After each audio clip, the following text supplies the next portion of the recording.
السلام علیکم۔ وعلیکم السلام۔ آج ہم ایک ایسی شخصیت کا گہرائی سے جائزہ لے رہے ہیں جن کے اثرات تاریخ پر بہت ہی گہرے ہیں۔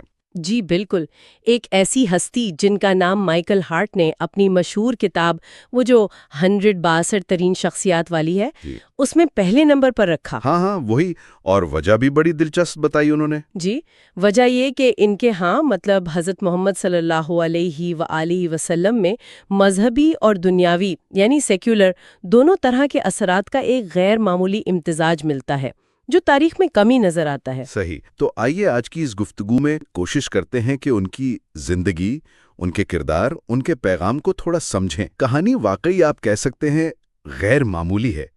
شروعات ان کے نام مبارک سے ہی کرتے ہیں۔ محمد، اس نام کے معنی ہی کچھ خاص ہے نا؟ جی ہاں، بہت خاص۔ عربی میں اس کا مطلب ہے وہ شخص جس کی بار بار تعریف کی جائے، اور ان کی پوری زندگی، ان کا کردار اسی نام کی عملی تصویر نظر آتا ہے۔ ان کی پیدائش مکہ میں ہوئی، ایک معزز قبیلے میں۔ جی، قریش قبیلے میں، لیکن بچپن کافی سادگی میں گزرا۔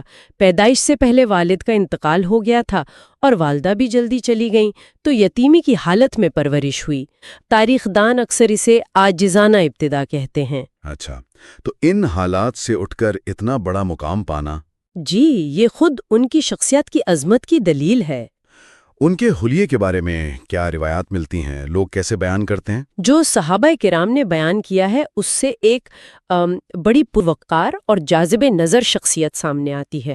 رنگت سفید، ہلکی سی گلابی جھلک لیے ہوئے، قد درمیانے سے کچھ لمبا، جسم مضبوط، چوڑے شانے، اور چہرہ مبارک؟ چہرہ بہت خوبصورت تھا۔ پیشانی کشادہ، اونچی ناک، لمبی پلکیں، بڑی اور گہری سیاہ آنکھیں، دانت خوبصورت تھے اور مسکراہٹ بہت دلکش تھی۔ بال قدرے گھنگرالے تھے اور داڑھی گھنی تھی۔ تو مجموعی طور پر ایک متاثر کن شخصیت۔ بالکل، لیکن ظاہری حلیے سے کہیں زیادہ ان کی شخصیت کے اندرونی پہلو، ان کا کردار، وہ زیادہ اہم تھا۔ پھر 40 سال کی عمر کے قریب ان کی زندگی میں وہ اہم موڑ آیا، غار ہرا والا واقعہ۔ جی، وہ اکثر مکہ کے قریب جبل نور پر اس غار ہرا میں غور و فکر اور عبادت کے لیے تشریف لے جاتے، شہر کے ہنگاموں سے دور، تنہائی میں۔ شاید اس وقت کے معاشرے کے حالات، بت پرستی، ناانصافی، ان چیزوں پر سوچتے ہوں گے۔ یقیناً۔ وہیں ایک دن فرشتہ یعنی حضرت جبرائیل علیہ السلام انسانی شکل میں ظاہر ہوئے اور ان سے کہا، اقرا، یعنی پڑھ۔ اور وہ تو پڑھے لکھے نہیں تھے، امی تھے۔ جی، تو وہ پریشان ہو گئے اور کہا، میں پڑھا ہوا نہیں ہوں۔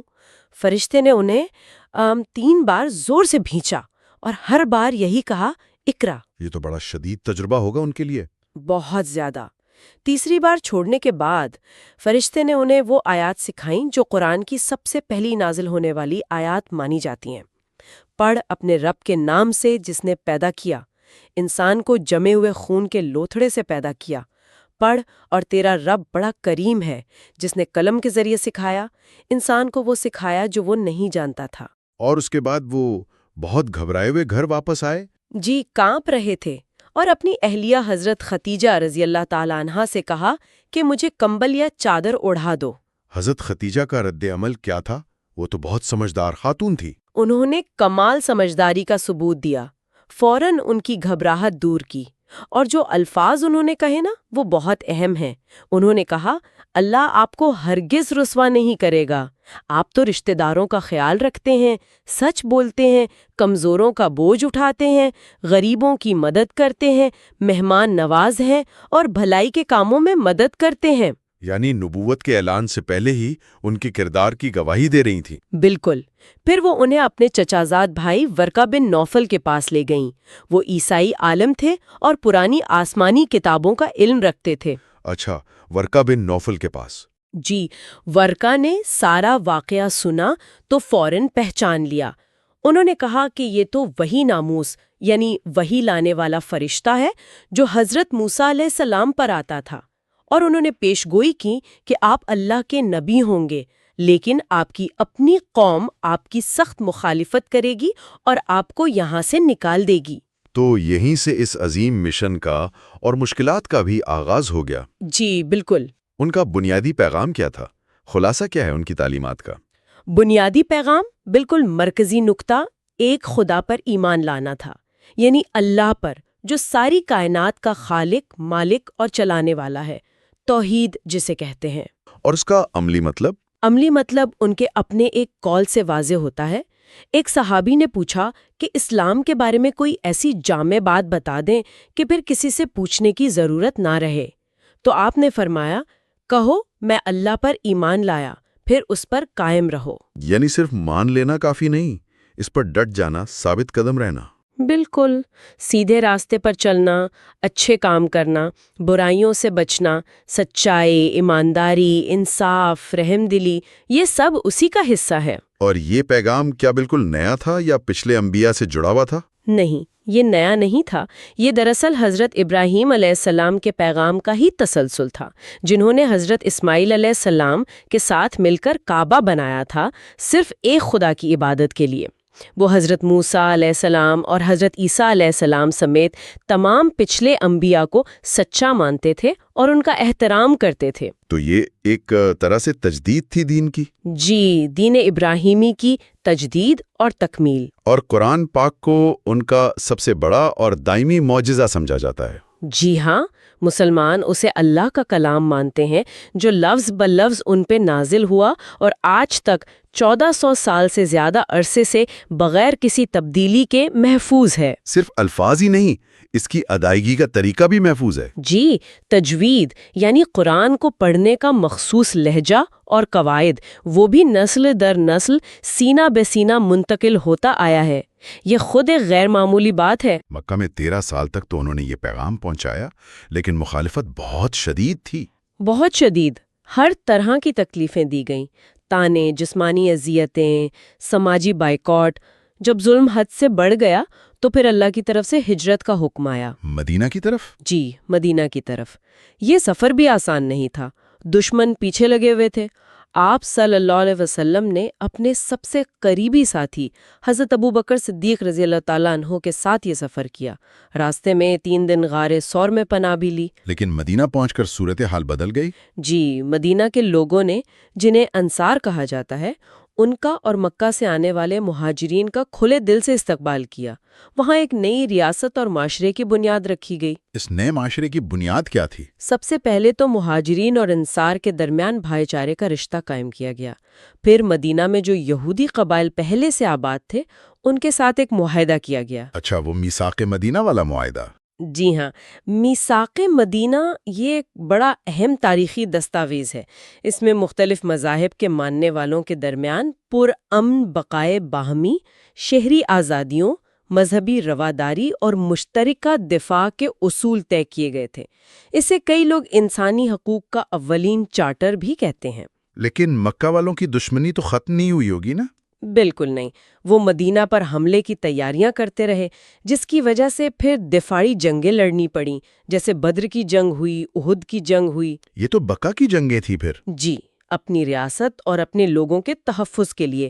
ان تمام مشکلات کے باوجود صرف 8 سال بعد 630 عیسوی میں وہ دن آیا جب وہ 10,000 صحابہ کے ساتھ فاتح بن کر مکہ میں داخل ہوئے۔ اور یہ فتح مکہ کا واقعہ تو ان کی شخصیت کا ایک حیرت انگیز پہلو دکھاتا ہے۔ یقیناً، کوئی خون خرابہ نہیں ہوا، کوئی انتقام نہیں لیا گیا۔ وہ لوگ جنہوں نے 13 سال مکہ میں اور 8 سال مدینہ میں، یعنی کل 21 سال انہیں اور ان کے ساتھیوں کو ستایا تھا، قتل کی سازشیں کی تھیں، گھر بار چھڑوایا تھا، جنگیں مسلط کی تھیں، وہ سب شکست خوردہ سامنے کھڑے تھے۔ انہوں نے ان سے پوچھا بھی تھا کہ تم مجھ سے کیا توقع رکھتے ہو؟ جی، سب نے کہا آپ ایک شریف بھائی ہیں اور ایک شریف بھتیجے ہیں۔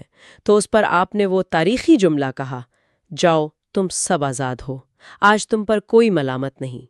یہ عفو و درگزر کی، معاف کر دینے کی تاریخ میں شاید سب سے بڑی مثال ہے۔ اس کا اثر کیا ہوا؟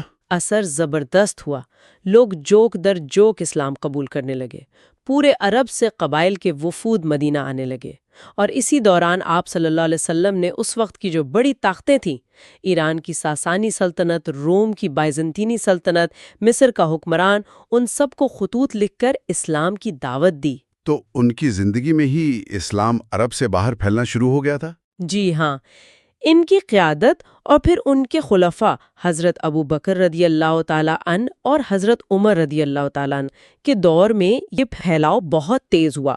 یہی وہ پہلو ہے جسے مائیکل ہارٹ ان کی غیر معمولی دنیاوی کامیابی قرار دیتا ہے۔ واقعی ان کا نام محمد یعنی جس کی تعریف کی جائے ان کے کردار سے پوری طرح مطابقت رکھتا ہے۔ فتح مکہ پر معافی تو ایک مثال ہے، انصاف کے معاملے میں بھی ان کا رویہ کیسا تھا؟ انصاف ان کے نزدیک سب سے اوپر تھا۔ ایک مشہور واقعہ ہے بنی اوبیرک کے ایک شخص توما کا۔ اس پر چوری کا الزام تھا۔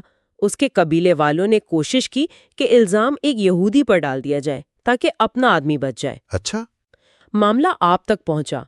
توما کے قبیلے والے اس کی حمایت کر رہے تھے، دباؤ ڈال رہے تھے، لیکن آپ نے پوری تحقیق کی۔ جب سچ سامنے آیا تو یہودی کو بے قصور قرار دیا اور توما کو قصوروار ٹھہرایا۔ اس پر قرآن میں آیات بھی نازل ہوئیں جن میں اللہ نے فرمایا کہ خیانت کرنے والوں کی طرف سے نہ جھگڑو اور انصاف پر قائم رہو، چاہے وہ تمہارے اپنے خلاف ہی کیوں نہ ہو۔ یعنی انصاف کرتے وقت رشتے، قبیلے یا مذہب کو نہیں دیکھا۔ بالکل نہیں، یہی معیار تھا۔ عام لوگوں سے ملتے جلتے وقت ان کا انداز کیسا ہوتا تھا؟ بے حد نرم، ملنسار، شفیق، ہمیشہ مسکراتے چہرے سے ملتے، سلام کرنے میں خود پہل کرتے، کسی سے ہاتھ ملاتے تو جب تک وہ خود اپنا ہاتھ نہ کھینچ لے آپ اپنا ہاتھ نہیں ہٹاتے تھے۔ یہ تو بڑی اپنائیت والی بات ہے۔ جی، لوگوں کی بات پوری توجہ سے سنتے تھے، ان کی ضروریات کا خیال رکھتے تھے۔ زندگی بہت سادہ تھی، گھر کے کاموں میں بھی مدد کر دیتے تھے۔ جب بھی دو جائز راستوں میں سے انتخاب کرنا ہوتا تو آسان والا راستہ اپناتے، بشرطے کہ وہ گناہ نہ ہو۔ دین اور دنیا میں توازن کی تعلیم دی۔ صفائی ستھرائی کا بھی بہت خیال رکھتے تھے، سنا ہے۔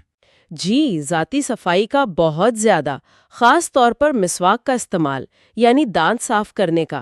دن میں 5 وقت نماز سے پہلے اور ویسے بھی تاکید فرماتے۔ صاف لباس پہنتے، خوشبو پسند کرتے تھے۔ جانوروں کے ساتھ ان کا سلوک کیسا تھا؟ اس بارے میں بھی کچھ واقعات مشہور ہیں۔ ہاں، جانوروں پر رحم دلی کی تو بہت سی مثالیں ہیں۔ ایک واقعہ سنایا کہ ایک شخص نے صرف ایک پیاسے کتے کو پانی پلا دیا تو اللہ نے اس کی مغفرت کر دی۔ اچھا۔ ایک بار ایک اونٹ نے آپ صلی اللہ علیہ وسلم سے آ کر شکایت کی، گویا رو کر، کہ اس کا مالک اسے بھوکا رکھتا ہے اور اس سے کام بہت زیادہ لیتا ہے۔ آپ صلی اللہ علیہ وسلم نے اس کے مالک کو بلایا اور نصیحت کی۔ اونٹ نے شکایت کی؟ جی، روایات میں اسی طرح آتا ہے۔ ایک اور واقعہ ہے کہ کسی صحابی نے ایک چڑیا کے بچے اس کے گھونسلے سے اٹھا لیے تھے۔ وہ چڑیا پریشان ہو کر ان کے سر پر منڈلانے لگی۔ آپ نے پوچھا، کس نے اس کے بچے اٹھا کر اسے تکلیف دی ہے؟ پھر حکم دیا کہ بچے واپس گھونسلے میں رکھ دو۔ سبحان اللہ، یعنی رحمت صرف انسانوں کے لیے نہیں تھی؟ نہیں، تمام مخلوقات کے لیے۔ اپنی ازواج، اپنی بیویوں کے ساتھ کیسا سلوک تھا؟ بہت محبت اور انصاف والا۔ حضرت خدیجہ رضی اللہ تعالیٰ سے انہیں گہری محبت تھی۔ ان کی وفات کے بعد بھی ہمیشہ انہیں یاد کرتے، ان کی سہیلیوں کا خیال رکھتے۔ حضرت عائشہ سے بھی بہت محبت تھی، اور جن کی ایک سے زیادہ بیویاں تھیں ان کے درمیان عدل و انصاف قائم رکھنے کی سخت تاکید فرمائی۔ وعدے کی پاسداری کے بارے میں بھی کہا جاتا ہے کہ وہ بہت پکے تھے۔ بہت زیادہ۔ اس کی ایک حیران کن مثال ہے وہ ہجرت کے سفر والی، جب سراقہ بن مالک نے انعام کے لالچ میں آپ کا پیچھا کیا۔ ہاں، وہ جو پیچھے آ رہا تھا گھوڑے پر۔ جی، جب وہ قریب پہنچا تو اس کا گھوڑا زمین میں دھنسنے لگا۔ اس نے امان مانگی، آپ نے اسے معاف کر دیا، اور اسی وقت جبکہ آپ خود شدید خطرے میں تھے، آپ نے اسے بشارت دی کہ ایک وقت آئے گا جب تم فارس کے بادشاہ کسرا کے کنگن پہنو گے۔ یہ تو اس وقت ناقابل یقین بات لگتی ہوگی۔ بالکل، فارس تو اس وقت سپر پاور تھا، لیکن یہ وعدہ یا پیشگوئی آپ کی وفات کے تقریباً 10 سال بعد حضرت عمر کے دور خلافت میں پوری ہوئی۔ جب ایران فتح ہوا اور کسرا کا خزانہ مدینہ لایا گیا تو حضرت عمر نے سراقہ کو بلایا اور وہ کنگن انہیں پہنائے اور کہا کہ اللہ نے اپنے رسول کا وعدہ سچ کر دکھایا۔ کمال ہے۔ ایک اور وعدے کا ذکر بھی آتا ہے کعبہ کی چابی کے حوالے سے۔ جی، فتح مکہ کے دن آپ صلی اللہ علیہ وآلہ وسلم نے کعبہ کی چابی بنی طلحہ خاندان سے لی تھی، جو صدیوں سے اس کے کلید بردار تھے۔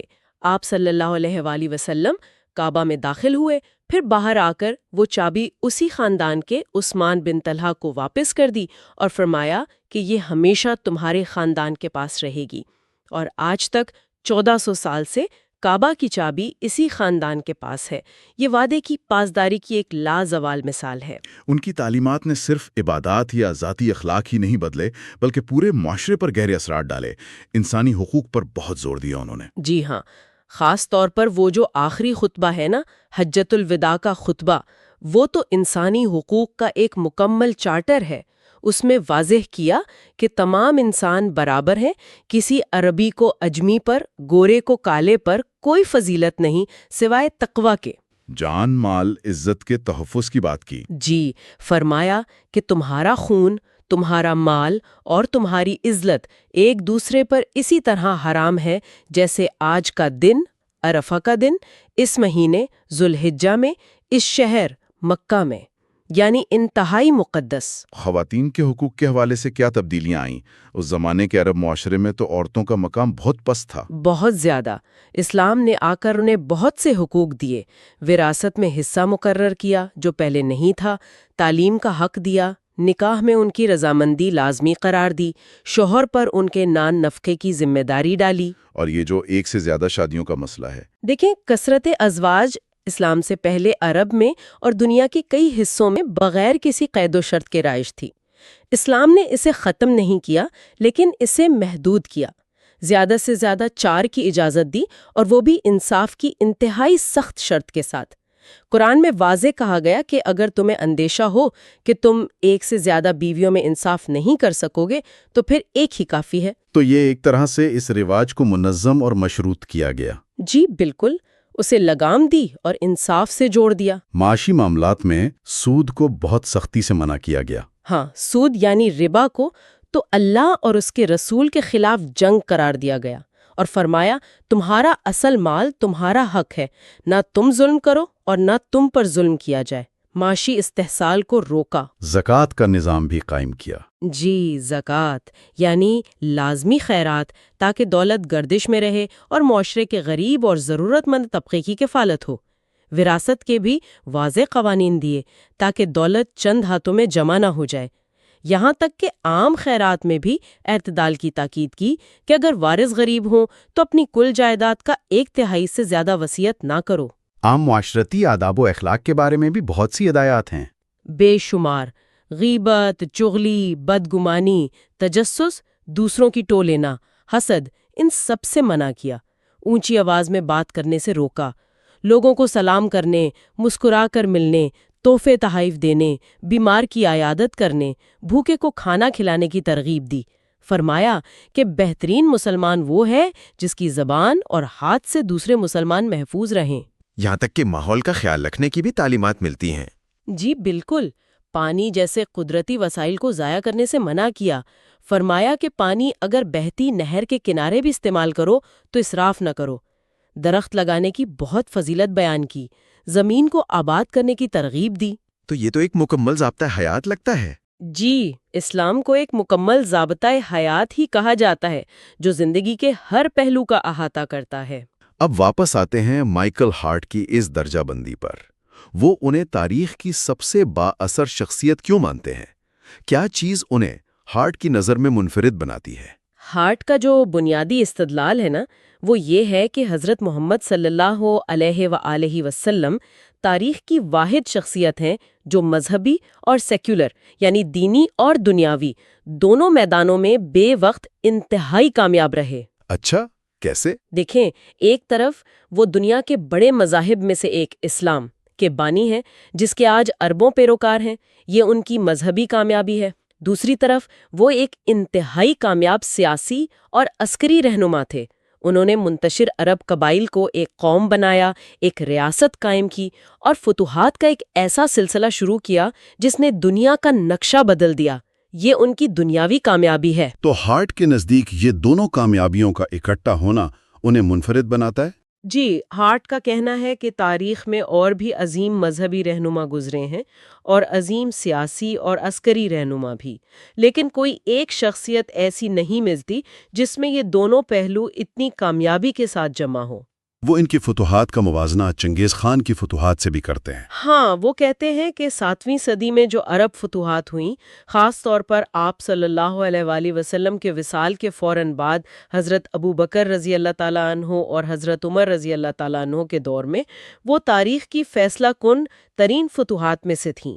13ویں صدی میں چنگیز خان کی منگول فتوحات شاید رقبے کے لحاظ سے زیادہ وسیع تھیں، لیکن ان کے اثرات زیادہ تر عارضی ثابت ہوئے۔ جبکہ عرب فتوحات کے اثرات زیادہ دیر پا رہے۔ جی ہارٹ کے مطابق عرب فتوحات کے نتیجے میں جو علاقے اسلامی تہذیب کے دائرے میں آئے وہ آج تک بڑی حد تک اسی تہذیب کا حصہ ہیں۔ اسلام کا پھیلاؤ مستقل ثابت ہوا، یہ ان کے اثر کی پائیداری کو ظاہر کرتا ہے۔ اور یہ بات تو ظاہر ہے کہ ان کی تعلیمات، قرآن، ان کی سنت آج بھی دنیا بھر میں کروڑوں لوگوں کی زندگیوں پر براہ راست اثر انداز ہو رہی ہیں۔ بلا شبہ یہ اثر صرف عقائد اور عبادات تک محدود نہیں ہے، یہ مسلمانوں کے قانون، سیاست، معاشرت، اخلاق، روزمرہ زندگی کے معمولات، یہاں تک کہ آرٹ اور کلچر جیسے اسلامی خطاطی ہے، فن تعمیر ہے، ان سب میں نظر آتا ہے۔ مغرب کے مفکرین نے بھی ان کی عظمت کا اعتراف کیا ہے۔ جی بہت سونے۔ لامرٹن کا وہ مشہور قول ہے نا، جس میں وہ کہتا ہے کہ اگر مقاصد کی بلندی، وسائل کی کمی اور خیرت انگیز نتائج کو انسانی عظمت کا پیمانہ مانا جائے تو تاریخ میں کون محمد صلی اللہ علیہ وسلم سے اپنا موازنہ کرنے کی جرت کر سکتا ہے؟ وہ انہیں فلسفی، مقرر، رسول، قانون ساز، جنگجو، نظریات کا فاتح، یہ سب کچھ قرار دیتا ہے۔ یہ واقعی حیران کن ہے کہ ایک ہی شخصیت میں اتنی جہتیں، اتنے پہلو جمع تھے۔ ایک روحانی پیشوا، ایک معاشرتی مصلح، ایک ریاست کا بانی، ایک کامیاب سپہ سالار، اور ان سب کے ساتھ ساتھ ایک انتہائی شفیق اور رحمدل انسان۔ بالکل، یہی شاید ان کی شخصیت کی سب سے منفرد بات ہے۔ اور آج کے گفتگو کے اختتام پر شاید ایک سوال جو ہم سب کے ذہن میں رہ جاتا ہے وہ یہ کہ آخر کیا چیز تھی ان کے پیغام میں، ان کے کردار میں، ان کی قیادت میں کہ آج 14 صدیاں گزرنے کے بعد بھی ان کا اثر اور ان کی تعلیمات دنیا کے اتنے بڑے حصے کے لیے اتنی زندہ، اتنی متحرک اور اتنی متعلقہ ہے؟ ہاں، یہ واقعی گہرا سوال ہے جس پر ہمارے سننے والے خود بھی غور کر سکتے ہیں۔ یقیناً۔ چلیں تو آج کے لیے اتنا ہی۔ امید ہے کہ اس گفتگو سے حضرت محمد صلی اللہ علیہ وآلہ وسلم کی شخصیت اور ان کے لائے ہوئے پیغام کے کچھ اہم پہلوؤں کو سمجھنے میں مدد ملی ہوگی۔ انشاءاللہ۔ آخر میں بس یہ کہوں گا کہ ہمارا یوٹیوب چینل ہے اسمارٹ اسکوپ، اسے ضرور سبسکرائب کیجیے گا، اور اگر آپ کو یہ گفتگو پسند آئی تو اسے لائک کریں اور اپنے دوستوں کے ساتھ شیئر بھی کریں۔ بہت شکریہ۔ السلام علیکم۔ وعلیکم السلام۔